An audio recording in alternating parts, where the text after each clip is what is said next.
Cette taxe va effectivement augmenter. Alors là, j'ai envie d'être violent, j'ai envie d'être vulgaire, j'ai envie de me défouler parce que nous avons là, chez Panier rue Nachier, je fais exprès, vous savez là, l'archétype même de la techno formatée par les écoles Sciences Po, ENA, enfin, vous regarderez son curriculum vitae sur Wikipédia, vous verrez, elle rassemble à elle-même tous les ingrédients de ce que nous ne pouvons plus supporter dans la société.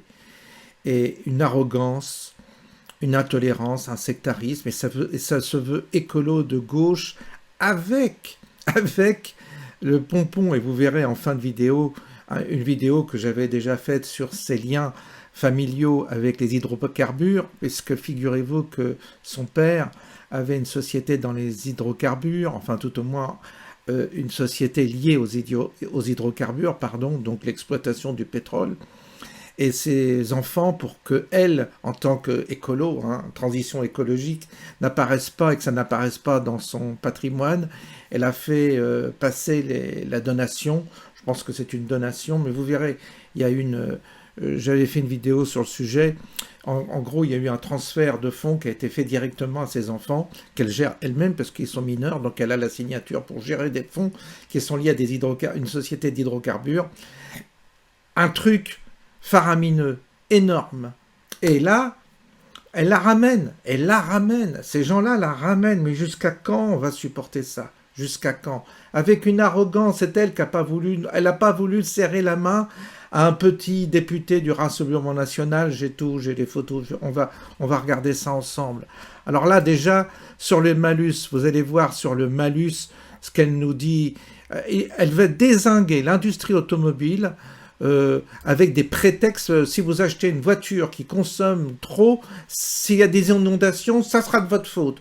Par contre, on a envoyé 5 milliards d'euros pour que l'Ukraine s'arme et pour que des bombes explosent dans tous les sens. Ça, il n'y a pas de problème, c'est bon pour la planète. Les bombes qu'on envoie à Zelensky, c'est très bon pour la planète, mais vous, si vous achetez un SUV, grand malheur, si vous faites plaisir, les inondations, c'est votre faute. Le réchauffement climatique, c'est votre faute, c'est à cause de votre voiture. On va entendre ça, parce que là, il faut le faire quand même. Si vous achetez une voiture qui émet peu de CO2, vous n'avez pas de malus. Évidemment, si vous achetez une voiture, et c'est particulièrement vrai pour les gros SUV à essence ou diesel, eh ben, ça fait un impact sur la planète. Cet impact, vous l'avez près de chez vous. Moi, j'étais en Seine-Maritime où vous aviez les gens qui étaient sous l'eau à cause des inondations. Eh bien, à un moment, on fait payer les pollueurs. C'est de ça qu'il s'agit. Bon, et je veux être très clair, c'est impactant pour les grosses voitures. Vous allez tuer l'industrie automobile? Non. On va soutenir l'industrie des voitures les moins polluantes. Avec des taxes. Mais non, Romain Desarbres, vous pouvez pas dire ça. On a d'un côté la carotte, c'est le bonus, et de l'autre côté, vous avez le bâton, c'est le malus. Donc si vous achetez une voiture qui émet très peu de CO2, non seulement vous ne payez rien en malus, mais en plus vous avez une aide. Donc c'est une incitation à ne pas payer le malus. C'est de ça qu'il est question. Si maintenant vous voulez absolument avoir un gros véhicule qui pollue beaucoup, vous payez le prix de cette pollution, parce que cette pollution, aujourd'hui, elle va se traduire par la mise en danger du patrimoine d'autres Français qui sont près des côtes ou qui font face à des inondations. Et il faut que tout le monde soit responsable. Vous voyez un peu la connerie de la bonne femme, mais c'est énorme. En plus, c'est faux. En plus, c'est factuellement faux au niveau des pollutions. Maintenant, vous avez des gros véhicules qui consomment moins que des petits diesels. En plus, c'est complètement faux. Les moteurs sont plus performants. Vous avez des gros moteurs qui polluent beaucoup moins que des petits moteurs. Enfin, c'est une folie.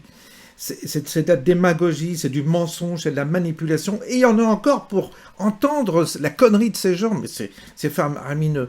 Alors le pompon, alors là vous allez voir, vous allez voir comment on dit plus pauvre, on dit des gens en situation de sobriété subie. Alors c'est un nouvel, alors c'est le cabinet McKinsey certainement qui a inspiré notre ministre sur la nouvelle terminologie et utilisée pour ne plus désigner des pauvres. On écoute. Je vais le redire, on ne demandera jamais à des Français qui sont en situation de sobriété subie, qui ne sont pas en capacité de chauffer dignement leur logement, qui... Voilà. Bon, bah ça, c'est extraordinaire. J'espère que ça va bien vous énerver, hein, parce que c'est le but un peu. Et puis, notre petit Tanguy, là, il la ramène. Alors là, il est toujours bien, notre petit Tanguy. Alors, attendez que je vous le retrouve, là. On va l'écouter également. Tanguy, où est-ce qu'il est, Attendez, je cherche, parce que là, je suis en train de faire le montage en même temps. Bah écoutez, je l'avais la vidéo. Je vais vous... Alors, attendez. Excusez-moi. Je vous reprends tout de suite. C'est bon, je l'ai retrouvé, le Jean-Philippe Tanguy. On l'écoute. Oh, bah, la réaction, je pense, de tous les Françaises et les Français bien élevés et civilisés, regretter cette pignoufrie, le fait qu'ils sont incapables d'avoir le moindre courtoisie et le respect des Françaises et des Français qui ont voté pour nous. Mais qui sera étonné? Mais on peut s'étonner par contre que certains macronistes soient aussi mal élevés que M. Boyard, par exemple Mme Pannier-Runacher, qui après avoir abandonné les électeurs de Lens pour se réfugier à Arras et se faire élire grâce aux voix de LFI, se comporte aussi mal qu'eux. Mais c'est un peu triste pour une ancienne ministre de la République. Enfin, je ne sais plus si elle est encore ministre ou pas. De toute façon, personne ne voit la différence. Ce qui est sûr, c'est qu'elle est aussi mal élevée que les pignoufs de la France insoumise. Voilà, excellent Tanguy. Oui, il faut pas se laisser faire par ces gens-là, ces gens qui vous méprisent, qui vous prennent de haut. Franchement, puis vous regarderez, ils sont blindés de fric. Son mari, vous verrez, c'est tout ça, c'est blindé de fric. Ils ont des super situations. Ils se prennent du fric, mais vous pouvez pas savoir à gogo. Et ils vous font la leçon. Tu dois pas acheter une grosse voiture, toi, le petit prolo. Tu dois rester avec ta petite Clio, si possible, que tu vas rembourser pendant 20 ans, parce que tu vas prendre la version électrique avec 200 km d'autonomie. Enfin, bref, vous avez compris où je voulais en venir. Je suis énervé, je suis désolé. Et on va écouter à la fin. Alors là, je vous souhaite une bonne journée, mais en fin de vidéo, je vous remets une vieille vidéo que j'avais faite à propos de cette histoire avec son père et ses petits-enfants qui ont des sociétés dans le pétrole et qui s'en mettent plein les fouilles également. Et là, c'est formidable, quoi. Ça, c'est le feu d'artifice, quoi. Et déjà, à l'époque, ça avait été pointé par des gens de LFI avec lesquels elle s'est associée contre le Rassemblement national. Vous voyez un peu, ces gens-là, ils n'ont même pas de dignité, ni même d'honneur. Enfin, c'est la honte absolue, c'est des déchets, c'est des merdes. Je bouillonne, j'ai envie de les traiter de tous les noms. Je me retiens parce que je vais te censurer sinon. À plus tard.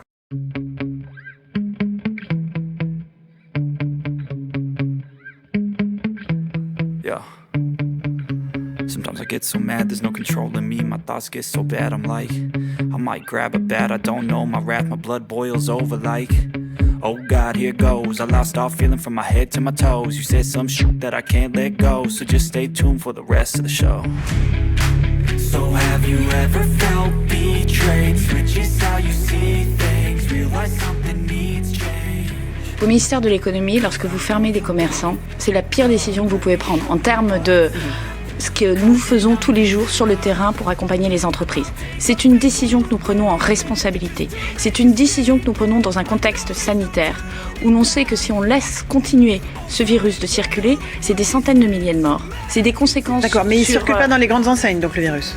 Mais dans les grandes enseignes, elles sont ouvertes pour permettre aux Français d'aller manger, de se nourrir. Les petits commerces aussi, hein. C'est des centaines de milliers de morts. C'est des centaines de milliers de morts. C'est des centaines de milliers de morts. Agnès Pannier-Runacher, oui, je vais me retrouver dans mes notes. Vous connaissez bien Agnès Pannier-Runacher, ancienne ministre déléguée chargée de l'industrie, désormais ministre de la transition énergétique. Oui, non. Eh ben, en tout cas, vous avez sans doute vu passer cet extrait vidéo qui avait fait le buzz l'année dernière. J'aime l'industrie. J'aime l'industrie parce que c'est un des rares endroits au XXIe siècle où on trouve encore de la magie. La magie d'une idée qui devient un produit. La magie du ballet des robots, du ballet des hommes. La magie de l'atelier où on ne distingue pas le cadre de l'ouvrier, où on ne distingue pas l'apprenti de celui qui a 30 ans d'expérience.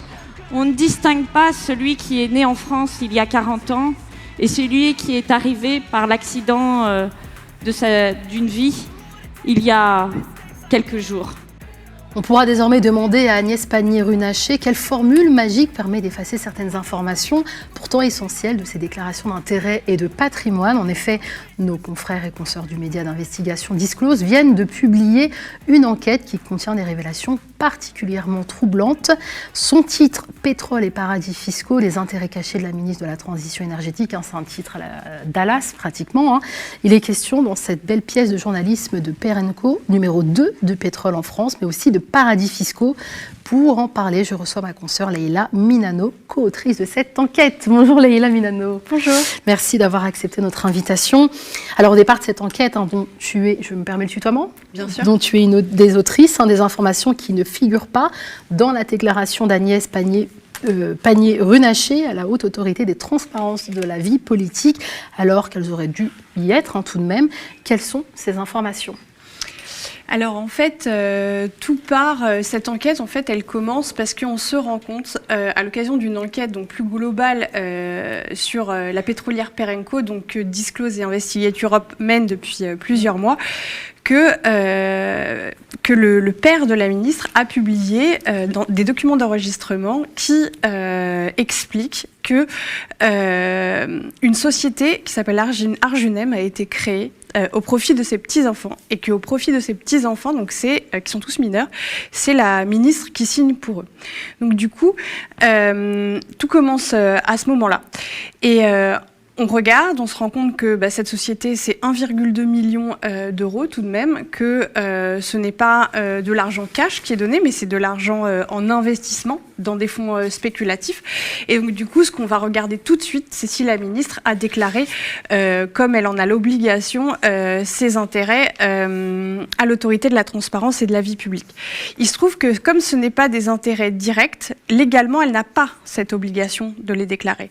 En revanche, ça pose une réelle question éthique, et on n'est pas la seule à la poser, puisque l'ONG Anticor la pose, mais aussi la haute autorité qui vient juste à l'instant d'ouvrir une enquête, finalement, sur le sujet, qui dit que préventivement, elle aurait dû tout de même déclarer ses intérêts dans Arjunem. Et une révélation qui pourrait se révéler embarrassante pour Agnès Pannier-Runacher. Selon un média en ligne, Disclose, les enfants de la ministre de la Transition énergétique sont associés d'une société appartenant à leur grand-père, donc le père de la ministre, qui s'appelle Jean-Michel Runacher. Jacques serait avec nous. Bonjour Jacques. Bonjour. C'est une société liée à des paradis fiscaux ? Oui, les enfants d'Agnès Pannier-Runacher ont reçu environ 1 million d'euros en actions de leur grand-père selon Disclose, un patrimoine qui proviendrait d'après cette investigation de fonds spéculatifs installés dans le Delaware, en Irlande et à Guernesey, et dans lequel Perenco, le numéro 2 du pétrole en France, détenait aussi des investissements. Sauf que voilà, Agnès Pannier-Runacher n'a jamais fait mention de ce patrimoine dans ses déclarations d'intérêt. Une révélation embarrassante et pas de réponse du côté du siège de Renaissance avec le porte-parole du parti Loïc Signor. Je n'ai malheureusement aucun élément qui vient confirmer les affirmations de ce média. Je vous propose tout simplement d'aller interroger la ministre sur ces faits. Je ne peux pas vous répondre. C'est à elle de s'exprimer et elle fera, j'en suis sûr, la plus grande clarté sur ces faits qu'on lui reproche. Alors la ministre a réagi auprès de l'agence France Presse. Le guide de la Haute Autorité pour la transparence de la vie publique ne laisse aucune ambiguïté sur le fait que je n'avais pas à déclarer cette structure, se défend-elle. C'est vrai, la loi oblige seulement à déclarer ses participations directes dans des sociétés. Les biens des enfants n'ont pas spécialement à être communiqués. Reste que cela jette le trouble. La ministre, dont l'objectif est de sortir la France des énergies fossiles, est liée indirectement à une société pétrolière. Ce que vous dites est grave. Ce que vous dites est grave, monsieur le député. Des allégations fausses et calomnieuses. Si l'on en croit la presse, votre ministre de la Transition énergétique coche toutes les cases du bingo de l'oligarchie. Fraude fiscale, népotisme, dissimulation et conflit d'intérêts avec les industries les plus polluantes. Elle est liée à une société familiale ayant plus de 1 million d'euros dans des paradis fiscaux. Elle a constitué un patrimoine à ses enfants qui repose exclusivement sur des actifs liés aux énergies fossiles. Elle a choisi de ne pas déclarer ses intérêts à la Haute Autorité pour la transparence de la vie publique. Elle a choisi de mentir par omission. Elle savait manifestement que c'était incompatible avec ses fonctions. La société familiale en question opère dans des paradis fiscaux. Guernesey, l'État américain du Delaware, l'Irlande, Hong Kong, etc. Les actifs financiers détenus par la société sont tous peu ou prou liés au groupe Perenco, deuxième producteur français de brut après Total, et dont Jean-Michel Runacher, le père de Madame Pannier-Runacher, était jusqu'à récemment l'un des dirigeants historiques. C'est une entreprise particulièrement opaque qui, jusqu'en 2019, ne divulguait même pas son chiffre d'affaires ni sa structure de gouvernance. Partout où Perenco s'installe, les scandales pleuvent, pollution, dégradation environnementale, non-respect des populations, répression des opposants et bien sûr absence totale de transparence financière. Madame la Première ministre, vous avez refusé de demander la confiance du Parlement et encore aujourd'hui, cette question de la confiance se pose. Peut-on se fier à une ministre qui considère que 1 million d'euros de donation à ses enfants n'a pas à figurer dans sa déclaration d'intérêt ? Peut-on croire en sa volonté de sortir des énergies fossiles quand le patrimoine de ses enfants est directement lié à ces industries ?